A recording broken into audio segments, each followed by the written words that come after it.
I go, yeah. He goes, it isn't whether you're going to have it or get it again. It's how can you prevent it from coming back? Right. And that's a good question for everybody to ask, no matter what, circumstance you're in. It's not, whether it's going to happen to you. It's how you're going to prevent it and how you're going to make it happen.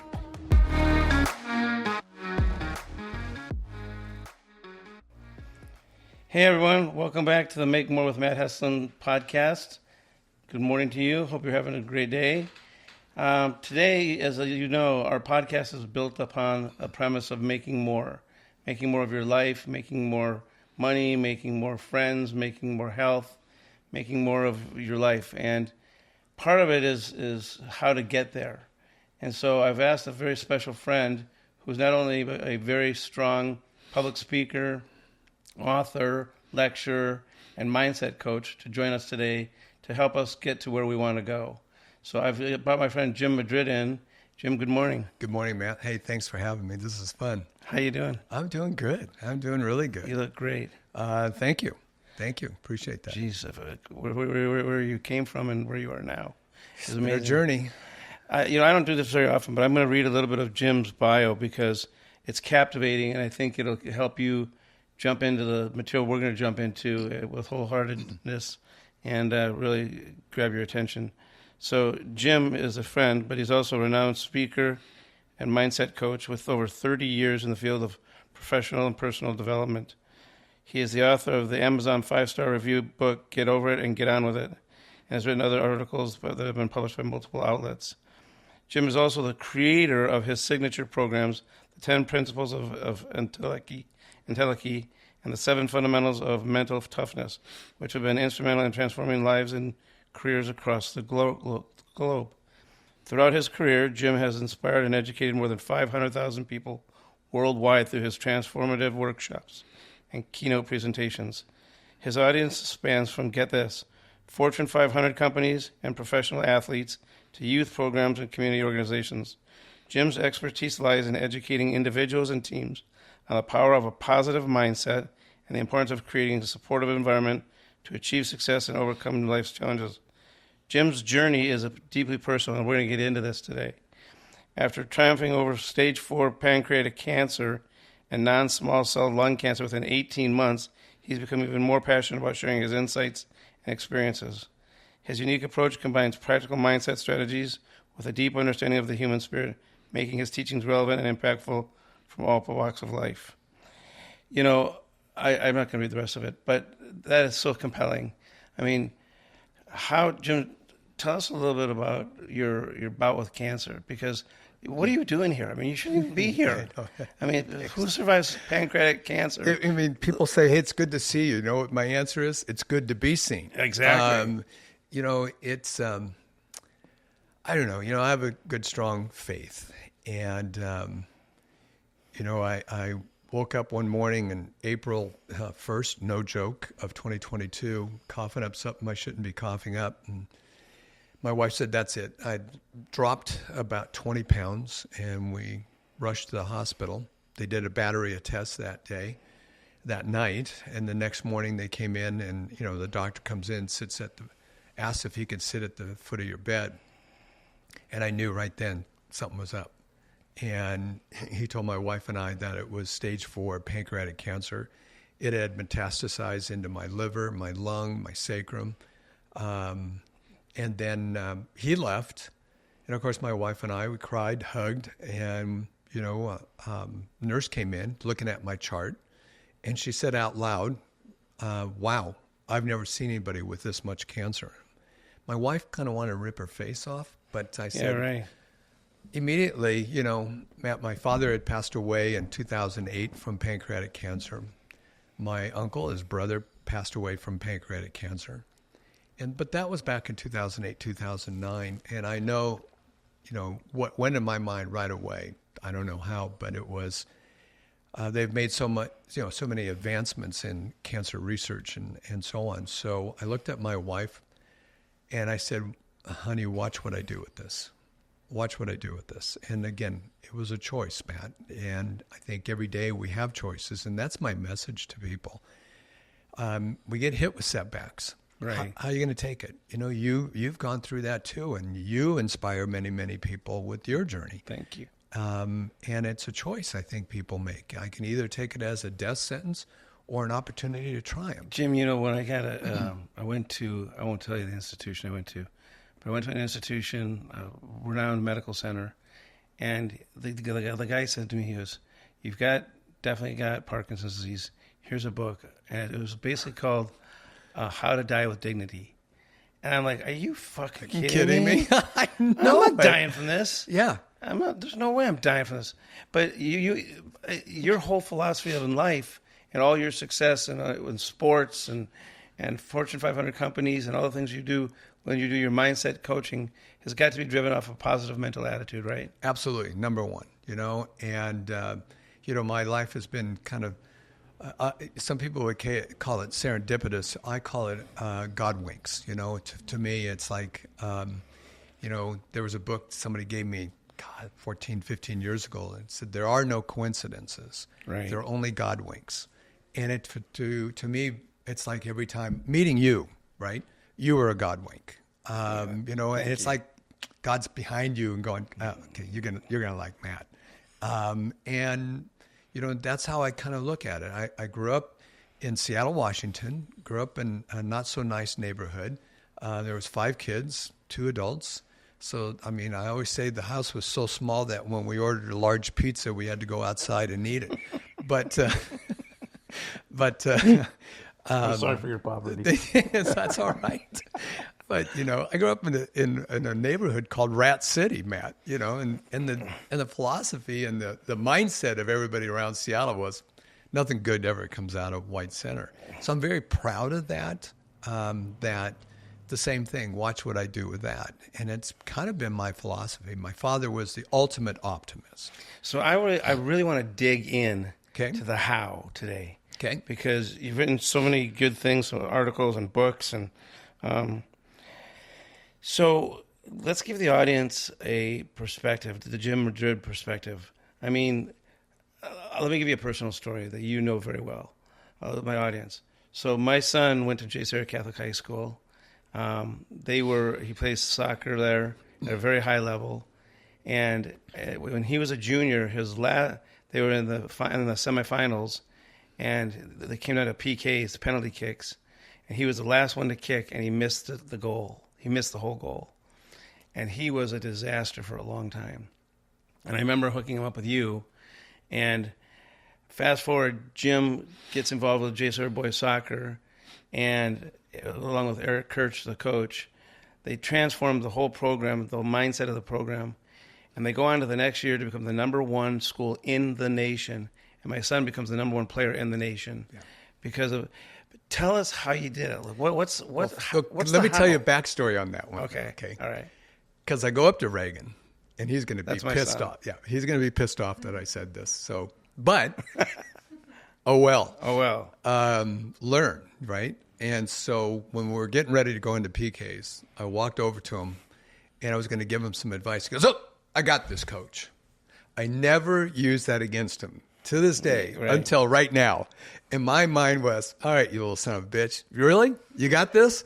Let me see. And he went up there and missed it, Just choked big time. I never went over to him and said, I see you got that. You got it right outside the goal. But my thing was then, Kirsch, and I handed, Kirsch. You got to hand it to this guy. And that to me is leadership, because Matt, he was open. He continues to ask me questions. And I worked with one of the top MLS coaches, one of the best soccer coaches in the world, Ziggy Schmid. And, I'm sitting there after a LA Galaxy game, and we won here in LA, and meet Ziggy after the game at the hotel. George Kuntz is with me from Cal State Fullerton, good friend, and another great leader. And we sit down, and Ziggy sits down, and he goes, "Okay, Jim, how'd I do tonight?" And my self-talk was, did he just ask me? George got in the car and goes, Ziggy sits down and asks you, how did he do? Right. And to me, that's Kirsch and other leaders that, I had a production company come to me and say, hey, we want to go and find the worst culture in a company, and we want you and your team to go in and fix it. I go, that'll never work. He goes, what do you mean?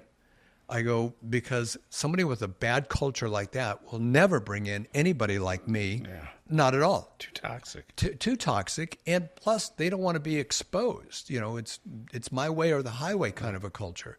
And so, but going into that with Kirsch was, I had to see if he was open to it. And he was totally open to it.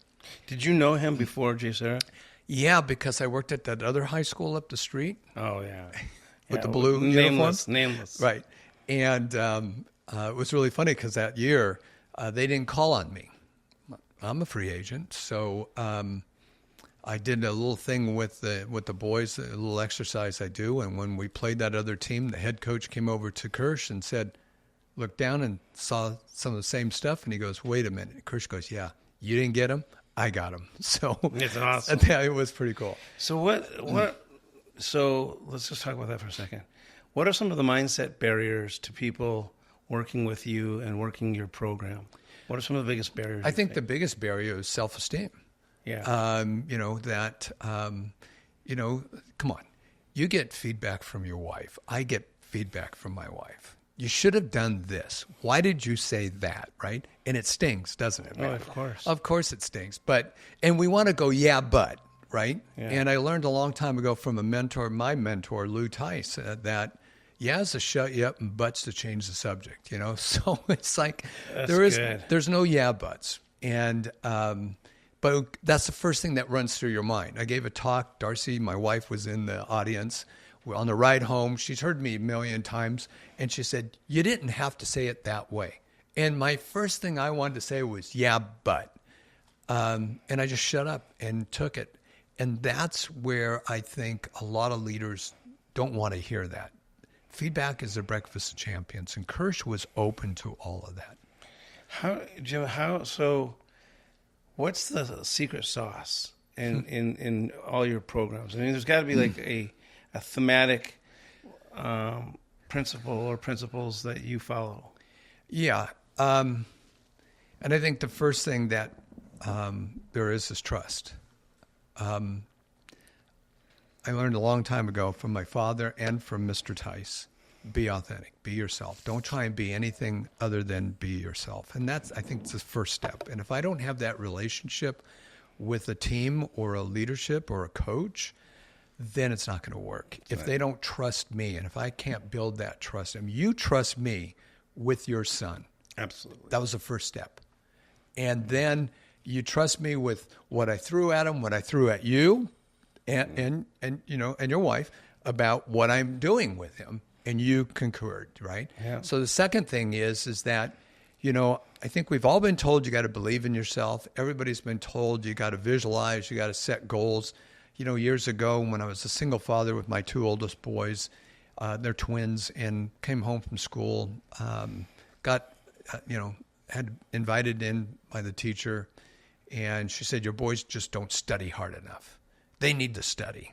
And I go home and I aired them out. You guys need to study harder. Just blah, blah, blah, right? About 2 minutes later, Jeremy walks back in. He goes, Pop? And I go, yeah. And he goes, I don't know how to study. And I think that's the next step is let's teach them how to set goals, how to visualize, how to believe in themselves. And if we can do that in a very practical way, not a clinical way, and, God bless, we need them. Sports psychologists, clinical psychologists, absolutely need them. But sometimes they get clinical, and it sounds like you're being diagnosed. The other part is I'm looking for potential, not for, what's holding them back, right? I know what's holding them back typically. And so I want to show them that we're here to forward thinking and not backwards thinking. And I think that's the next one. So that's kind of the secret sauce. Have you been watching the Netflix series Full Swing? Yeah. That is phenomenal. What that guy did with his coach. Mm-hmm. I mean, yeah, and she was a great coach. She did all the right things. What did she actually? They don't show you what she did. Okay. So what did she do? I think the first thing is that in the area of cognitive psychology. And what I was taught at a very early age and introduced to it, I had no idea it was psychology even. Right. But it was change the belief, then you change the behavior. Got it. It's not the other way around. Coaches, sport coaches, we coach behavior. Do this. This is how it's going to work. Touch the ball this way. Use, grip your club this way, right? Quiet eye, Mechanics. blah, blah, blah. All the mechanics. But, all right. Years ago, I used to bite my fingernails until they bled. Growing up in my parents' house, my mother put that nasty tasting stuff on my fingers, right? And it tasted terrible. But you know what? I got used to that taste, okay? My dad, every time I stuck my hands in my mouth, he'd smack me upside the head. Get your damn hands out of your mouth, right? What were they trying to do? Get me to change behavior. Right. Okay? Goes right back to my cancer. I didn't goal set to be cancer-free. I goal set to be healthy. Cancer was in my way. So I think one of the problems is that what she was able to do is help him realize the end result. But the purpose also behind the end result. I mean, that year, we didn't goal set to win Trinity League. We didn't goal set to win, CIF. And we didn't goal set to, be number state one in the nation. or number one in the nation. Hell, who doesn't want that? Right. So what are the things we're going to crush in their terms, especially young sports? What are we going to crush? The technical, tactical, physical, mental, and the teamwork things. But then we had them, and she did the same thing with that golfer. She had him. She didn't tell him what to do. Like coaches will tell you, here's how to do it. That self-discovery was the piece. And she helped him see that inside and then see the purpose inside behind that vision. Vision, purpose drives your vision. Vision drives performance. But Jim, would you agree with this that you've got to believe in yourself before you can recognize And success? that is the key. How many psychiatrists does it take to change the light bulb? One. But the light bulb's got to want to change, okay? Right. And some light bulbs, they just don't want to change. They're good. This is the way I've always done it forever and ever, amen, and never change. Those are the worst things you can say in an organization or a sporting team. It's the way I've always done it. So the people watching this, we've taught them how to bring multiple streams of revenue, how to make more money, how to avoid losing money, how to protect themselves. Just a whole myriad of different podcasts you can go look at. Right. But one of the things I wanted to know is, going through your cancer, was there anything that you learned that's changed the way you coach today from the way you did before? Oh, then there's that word perspective. Right. You've gone through that yourself, I'm sure. But it's not just a perspective on life. It's a perspective on every morning how I get up. That's changed. With gratitude. Purpose. I wake up with purpose and gratitude every morning. I thank the Lord above that I'm able to stand up and breathe air. My perspective on my health, my perspective on my relationships, my perspective on my clients, and my approach to all of them too. I just met with the water polo last week at J. Sarah, and I give them some information, do some stuff with them, and opens their eyes. And then when I got into choices, I had a choice as well as you did, right? And explain that choice, and they sit back and they just go, wow. So I'm happy to share. I'm not looking for pity. I'm not looking for any of that. No. What I'm looking for is, how can I inspire them through the journey I've gone through, and how can I make that more impactful, that they really realize, how much that they have right in front of them, and gratitude for all Jim, that. so let me ask you something. So let's say somebody's there's millions of people going through cancer right now. My dad's got cancer for the third time. And he's just a warrior. But what advice would you give to somebody who was facing similar circumstances to what you and I and my dad face? We said that it's about attitude, it's about gratitude, it's about setting a goal to be healthy, not to be cancer-free. Mm-hmm. What advice would you give to somebody? Everybody watching this is struggling with something. Yep. What advice would you give them to work through their struggles? Wow. There's a lot there. But it could be because it doesn't matter what the struggle is. The It strategy is probably the same, right? It really is. And it's taken that optimistic approach. It's not looking back on, and you and I have gone through that. Our daughters are your son, my sons, my spouse, right, and other people. I sat in that bed, every 6 hours they were coming to, pull blood out of me. And man, it was so easy to look at the dark side. And honest to God, I sat there going down that downward spiral. Even you? Oh yeah, even me. And honest to God, I'm so glad they had me in a room by myself, because I just yelled out, "Stop it. That's bullshit. That's not going to happen to me." And I got to tell you, that was the beginning of it. So if you were to, I know this is totally theoretical, so it's but just intuitively, okay? Mm-hmm. What percentage of your healing was mental versus medicinal? Well, I couldn't really say what percentages were, but when people ask me to talk to somebody that has cancer, a friend or a relative or somebody's close to them, and as you did too, right? The guy gives you a book, How to Deal with Death, or whatever the name of that. Dying with Dignity. Dying with Dignity. And then I hear people say, "Hey, can you talk to my wife? She's got terminal cancer." I go, "For God's sake, stop." I go, "Where's that gland? I don't know if I have terminal in my body. Show me where terminal is in my body." Yeah. But people come at you, "You got to do this, you got to do that, you got to do this." And my thing was, this is what I did. And if anything that you see, I'll tell you what I did. And if there's anything you want to know more, first off, my faith in God, that there's a reason for this. And if it is my time, fine. I'm okay with that. Yeah.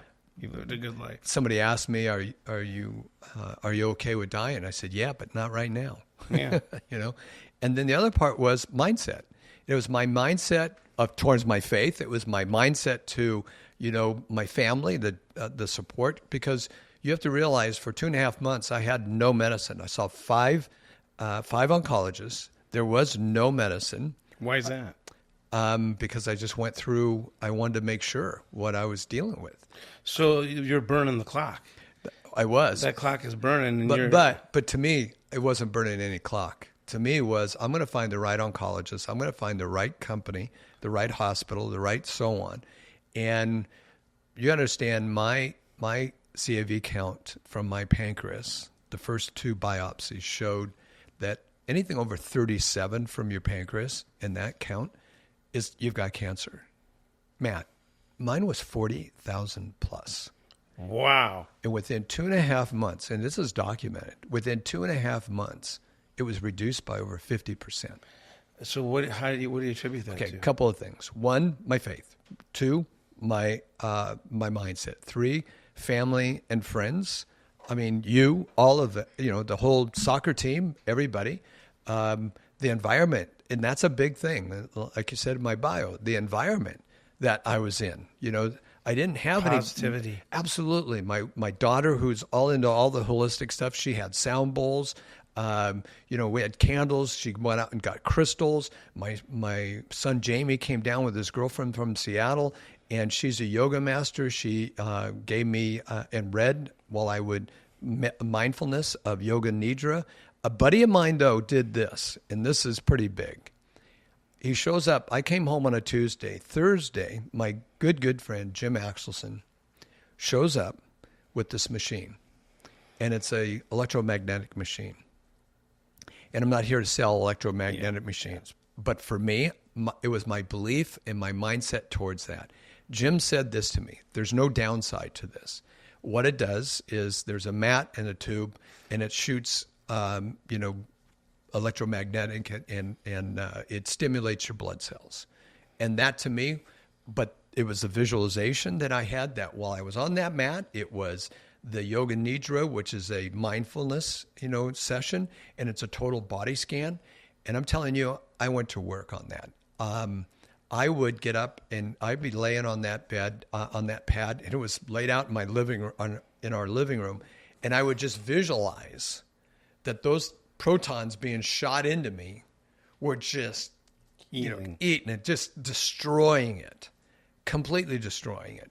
And then 2.5 months later, my oncologist from City of Hope, Dr. Lim, called me up and said, I just saw my 5th oncologist, which was at another hospital, and it was great. And he concurred with Dr. Lim about the pancreatic cancer. So now, mind you, this is 2.5 months. And so then I get a phone call. As soon as we left that oncologist, okay, Darcy and I, we're good with Dr. Lim at City of Hope. And we get home, I get a phone call from him saying, is Darcy there? And I said, yes, get her on the phone. So put it on speakerphone. He goes, we don't know why, but no chemo. And by the way, that morning, City of Hope had called to schedule chemo for about 2 months straight with 1 weekend off. And they were getting ready to put the port in me and all that. And he called me up and he goes, no chemo. And it's no longer pancreatic cancer. What? He goes, it's lung cancer. I'm a case study at City of Hope on this. So then you had non-small cell lung cancer. Yeah. And again, the survival rate on that one. No. And I said, well, yay me. I got cancer. I've got non-small cell lung cancer. So do you think that Matt with the I think I always say it's the whole thing. It's like when I came into work with Jay Sarah, it wasn't just me, Matt. Yeah, it was the whole team. Right. It was the coaches. Yeah. It was the team. It was you. It was the school. It was everybody behind it.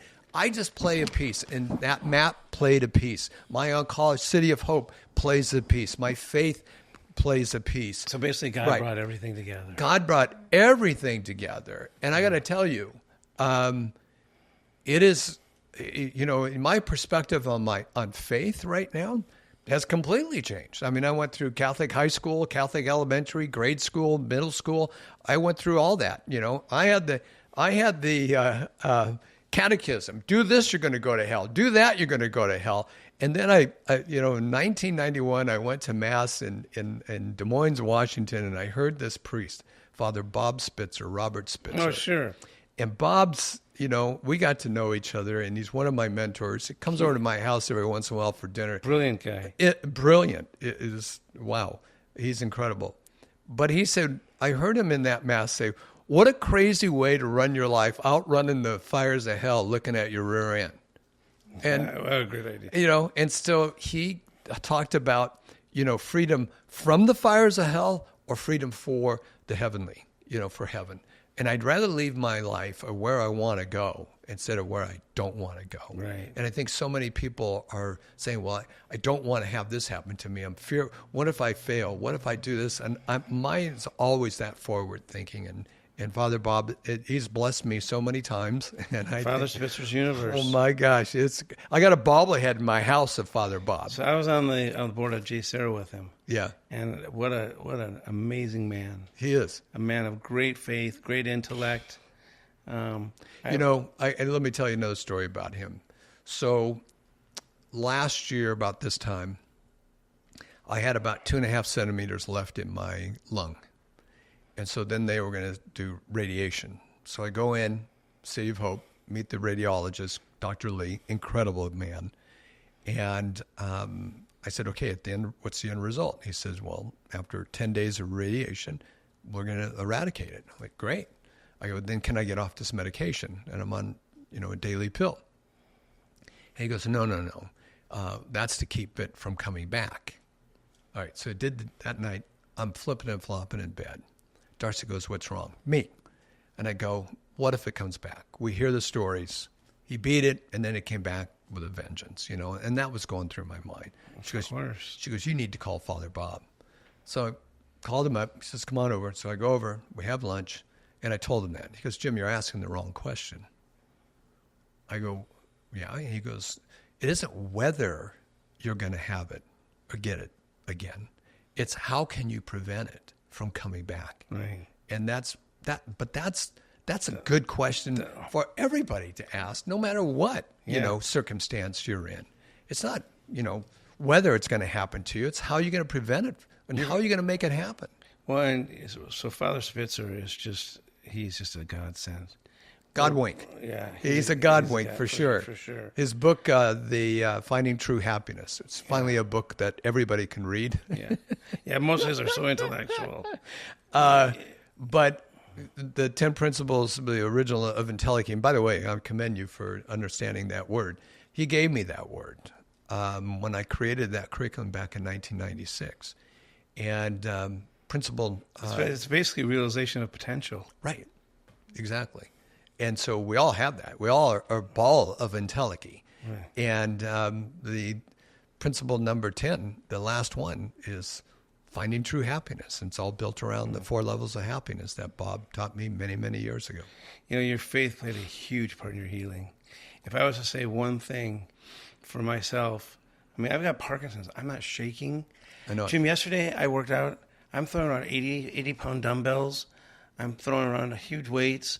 I'm punching the bag. Like, if you get hit by one of these punches, you're going down. And so nobody would believe I have Parkinson's. And faith has had everything to do with it. Yeah. It's like God brought me to the best doctor in the world. That's how I feel. And I had a procedure that was part of an FDA study. I was the last one admitted into the program at Stanford University. I was one of the only people that came through it perfectly. I live. Knowing you as long as I've known you, if you didn't tell me or I didn't know that you had Parkinson's, I would have never known that. No way. There's no way. I'm going to beat the shit out of this thing. Yeah, and yesterday I played 3 games of basketball here in San Juan.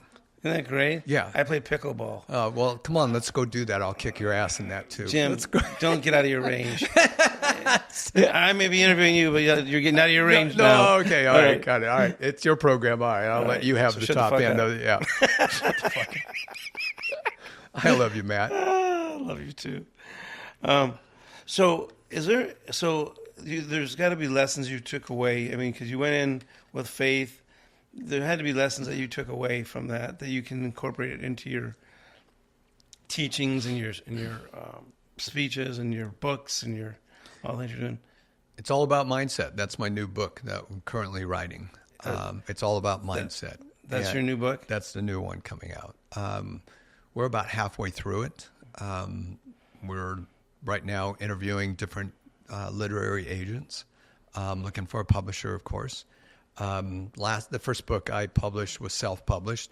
I really wasn't looking to make a fortune or any of that off it. I just had so many people saying, you need to write a book, you need to write a book. And finally, sat down, we wrote the book. This one that was more how-to. This one's more personal, more about my faith. It is I get asked so many times, if I give a talk about what I've gone through, afterwards, somebody will walk up and go, how did you get that mindset? Like, how did it just come to you? And no, it started, my father, my mother, my father said, you've seen the wristbands I give the boys. Anything is possible, right? And my father would tell us that. And my mother would sit there and say, yeah, as long as you work your ass off, anything's possible. And so it started there. And then meeting, going to a private Catholic school in Seattle and meeting, Lou Tice. And Lou went on to start a company called the Pacific Institute. And, he was global. He was all over the world. And his impact is still to this day. I was given a lecture in Australia a few years ago, and somebody came out to me and said, so you know Lou Tice? I go, yes, I do. Madrid, Spain. Because a guy named Madrid needs to go to Madrid. And so I'm giving a lecture there in Marbella, actually. And a guy walks up to me afterwards and says, so you know Lou Tice? It happens London, same thing happened. Yeah. Canada. Somebody eventually, I worked with Oakley for so many years. And I go over to, the first time I ever did it was in Hawaii. They brought all their sales agents. And I'm up there, and a man and wife, a young couple, came up to me and so, you know Lou Tice? Jeez. I'm at convention in Las Vegas, and this young lady walks up to me and afterwards, and she said, "So you know Lou Tice?" I go, "Yes." And she goes, "Did you know Gene Wagner?" And I said, "Yes, I knew Gene very, very well." She goes, "Well, that's my grandfather."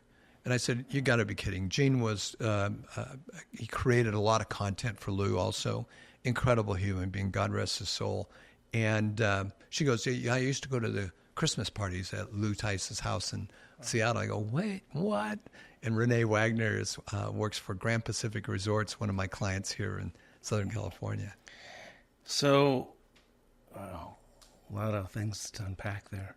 There is, and you ask that question. So that's how I got this mindset. That's how I got to where I am today. Stretching my comfort zone. This kid out of Rat City, and I want to get to. I created a nonprofit called The Goodness Beyond Self, based on level 3 happiness of Father Bob taught me. And that foundation was built so that this education that I teach or anybody else teaches in this realm, that we can get to those underserved communities. We can get to those communities, to those kids that don't have a chance to pay the extreme amount to play soccer or basketball or volleyball or whatever sport it may be, water polo. They don't have the opportunity and the resources to go to a J. Sarah. So how do we get to those kids? And so I just joined forces with a group called Youth Champions out of LA. We're getting ready to certify some of their facilitators. We've donated the curriculum to them, and they already have about 250 kids, adolescents that we're going to be impacting this year. So taking that, I have mine. What is some of the most rewarding aspects of your work? What drives you to keep going and helping?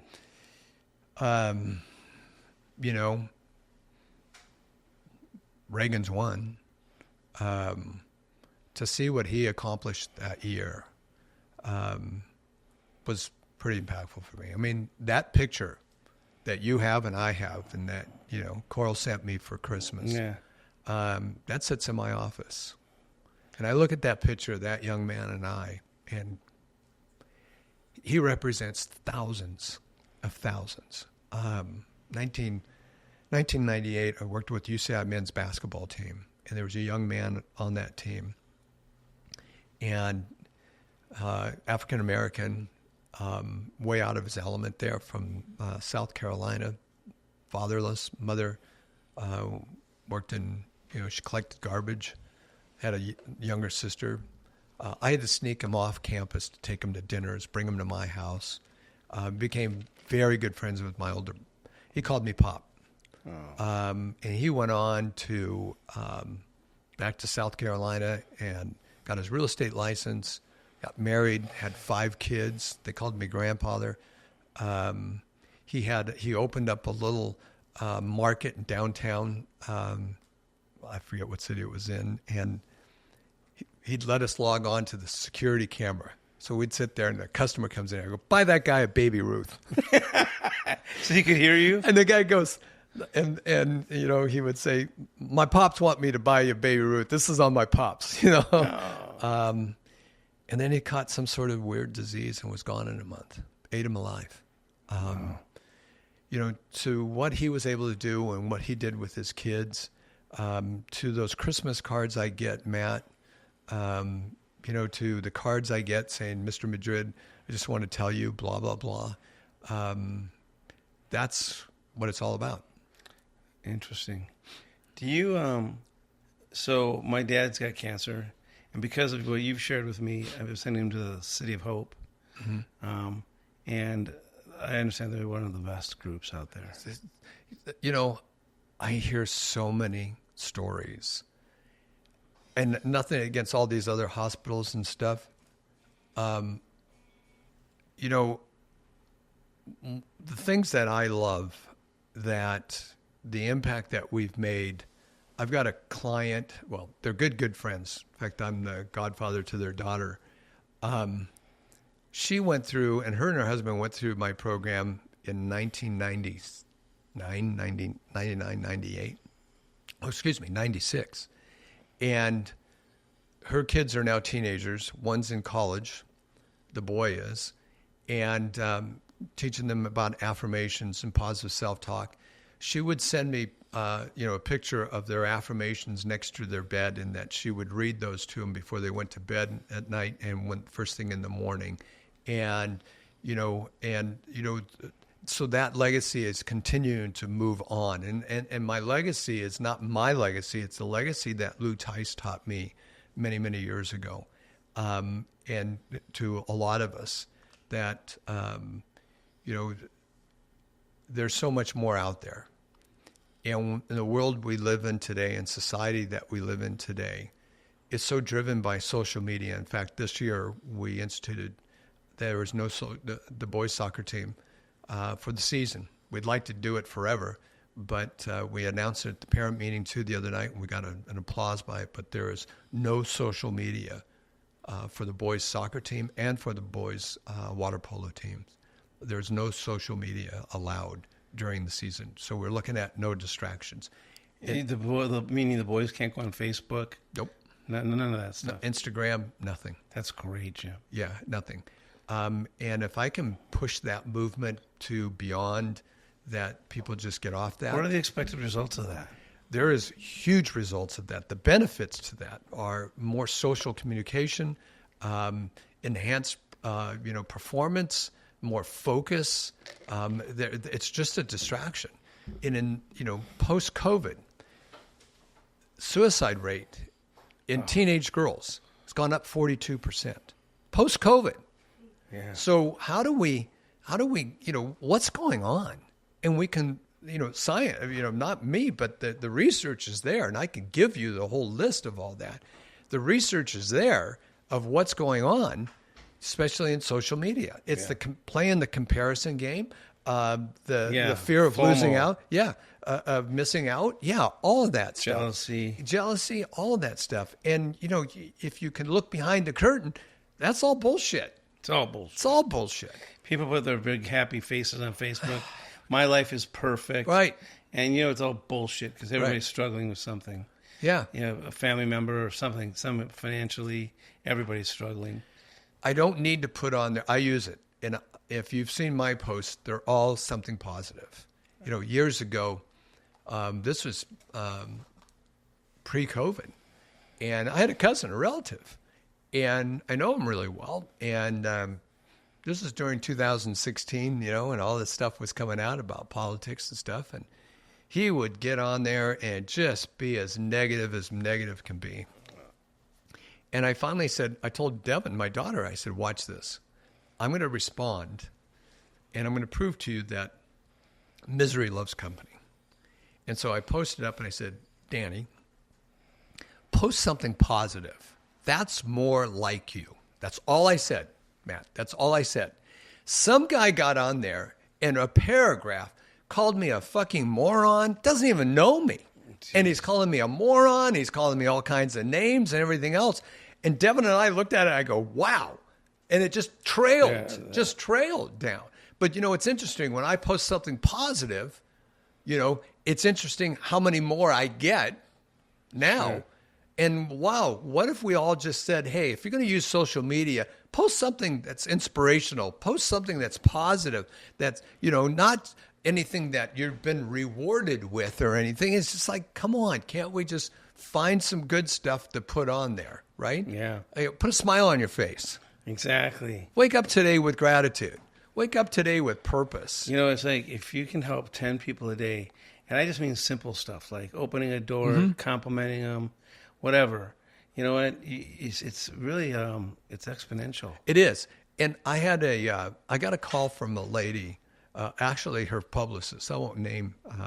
It was a celebrity, pretty big name celebrity, and she's a single mother, and her son was in high school up in L.A. and he's up against a lot of high profile athletes and stuff, and she said he was really struggling, and so they hired me up, and I went up and I took him to a mall, and then I said, okay, here's what I want you to do. I want you to do 3 random acts of kindness. Exactly. And I said, just go do that.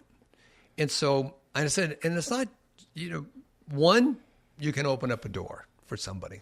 That's great. Exactly. The next one, I want you to dig a little deeper. And I watched this young man, he's a junior in high school. I watched this young man go over, and you know what I noticed immediately is that he opened the door at this chocolate shop. He opened the door for a lady. She ignored him.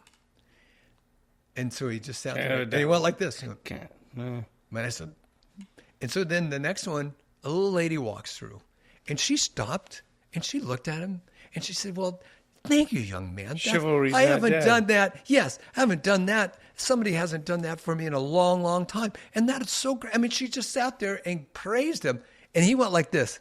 You could just see him glowing. Exactly. And then it's like, dude, I want to do this some more, Exactly. So, I always add, one of the assignments I give people is saying, hey, you get to do a random act of kindness. And you have to, and then you get to come back and tell us about it. Yeah. And it's so hilarious. I've got a video of my daughter, Devin, when she was in first grade. I was filming the curriculum. So I'm in front of about 30 people, 3 cameras going, everything else. The boys they were there, and they went and got Devin after school and to watch her dad on camera, right? And so she's behind, everybody, and she's in the production area. And I start talking about the 4 levels of happiness, and level 3, the goodness beyond self, to do good beyond self. And so I start talking that I assign, and I give that to my kids on Sunday nights. You get to, not have to, you get to do a random act of kindness, and then next Sunday you get to tell us. So Sunday came along, and I said, Devin, what was yours? And I start telling the story, and then she interrupts right away, and she goes, no, Daddy, that's not it. And I was like, cameras are rolling, I said, well, come up. So she came up to the front of the stage, and she explained what she did. And I'm telling you, those 30 people, and when I show that video today, those hundreds of people, they get it. Yeah. They get it. The act of self-sacrifice. That's right.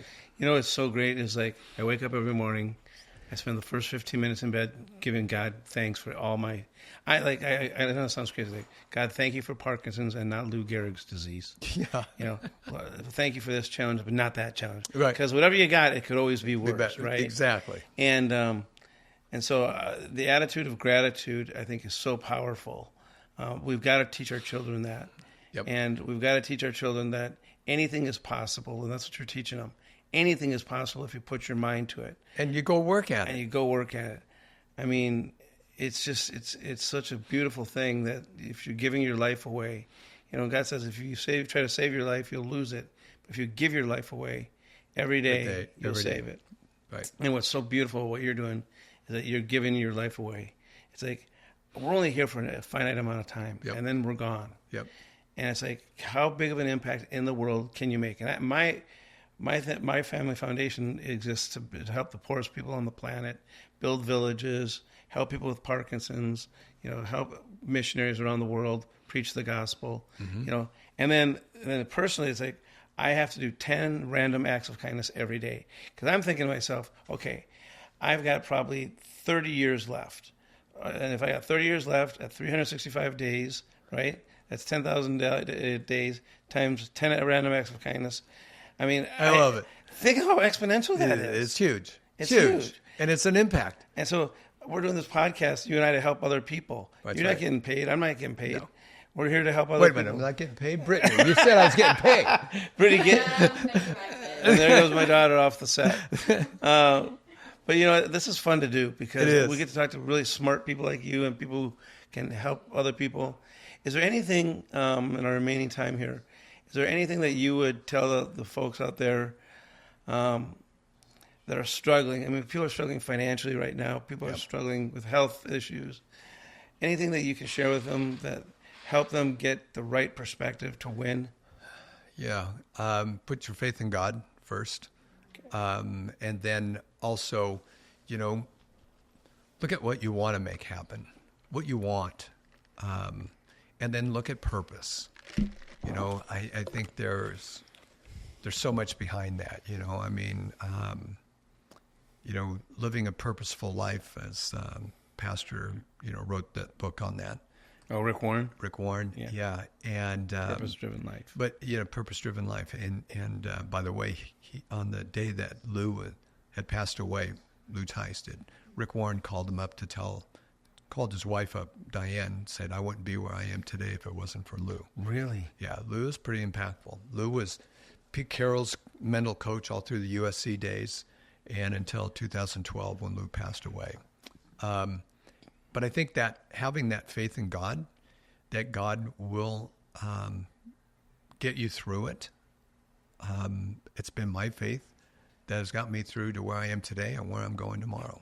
Do you think, all the great athletes, all the great business leaders have a coach, a mentor, a Jim Madrid.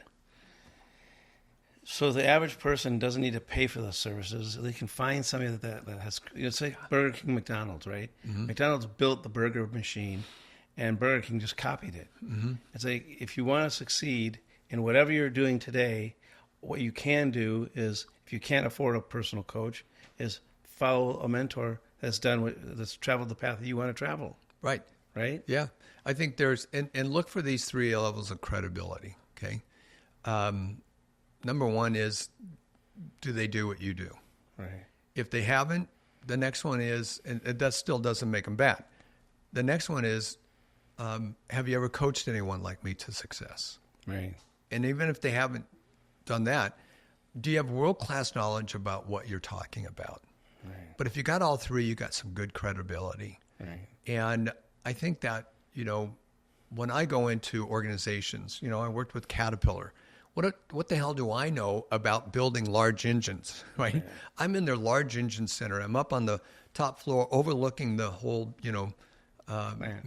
plant. And I'm looking at him going, what drives this guy that the big, part comes over and his job is to put, flywheel and it's bigger than this room, 6 bolts in that. And then the next one comes, 6 more bolts. The next one comes. That's what he does all day long. What drives them for that? Do I do that? No. But what I look for is then how can I inspire? How can I help that person to find purpose in what he does? That's because great. where those large engines are going to someplace in a third world country and creating power for that village or whatever it may be. Right. And do they really know that? But you're right. Look for somebody. There's plenty of information out there. Yeah. There's a lot of information out there. You and I post a lot of stuff. We don't charge for that. No. That stuff's free. My website, I've got posts on there. I've got blogs on there. There's plenty of us around that you read some of that. And what resonates with you, and if that resonates with you, then dig into it a little deeper. Okay. Final questions. Sure. Shoot. Tell us about your latest projects. You said you're writing a book. Mm-hmm. What's it called? It's all about mindset. It's all about mindset. You've got your 501c3. Mm-hmm. You're doing that. The Goodness Beyond Self, goodnessbeyondself.org. Okay. Anything else you want them to know? JimMadrid.com or ASTacademy.com. I've known Jim. I've watched his work. He's not only a dear friend, but he's also an amazing coach, educator, lecturer, mindset coach. And if you need somebody to reach out to, Jim's the guy to do it. So I know that for a fact. Matt, thank you for having me. I appreciate it very much, and God bless you and your continued health. Okay, let me ask you the last 2 questions I ask everybody. And if you don't drink, it's okay. What's your favorite beer? My favorite beer, Stella. Stella? Stella. I'm a Stella guy. I was too. What's yours? I'm an IPA guy. So I'm not an IPA guy. Yeah, I'll bring my Stella. You bring your IPA. All right. And then finally, so this is the Make More with Matt Heslin podcast. It's about making more of life, making more money, making more time with your family, whatever. Is there one thing that you want to make more time for? Oh, yeah. Relaxation. That's good. Relaxation in the mind of just nothing going on. I got a lot going on. And I tell you that 10 days up in Idaho was fantastic. I want more days like that where what happens is I get to create more. Are you an empty nester now? Oh, yeah. Darcy and I are. That's beautiful. Oh, we're planning. Yeah. We're planning. Yeah. Cole and I are going to Croatia for 21 days coming up, and then we're off to Australia. Well, we've never been. Really? So You're going to love Australia. Really? Where in Australia you're going? we're going to Melbourne and go up I think that's all of the East Coast, right? Got it. Yeah. You're going to love it. Beautiful. Beautiful. Just make sure you look right when you're crossing the street. Yeah, right. There's signs on the road that say, look right. Because they drive on The cars are coming on the left side of the road. Awesome. Typically, we look to our left. Well, Jim, thanks for coming along. Appreciate it. Thank you for having me. Love you, man. Love you too, bro. It's been a great journey together, and I'm sure we're going to do a lot more work. A lot more. Let's do it. All right.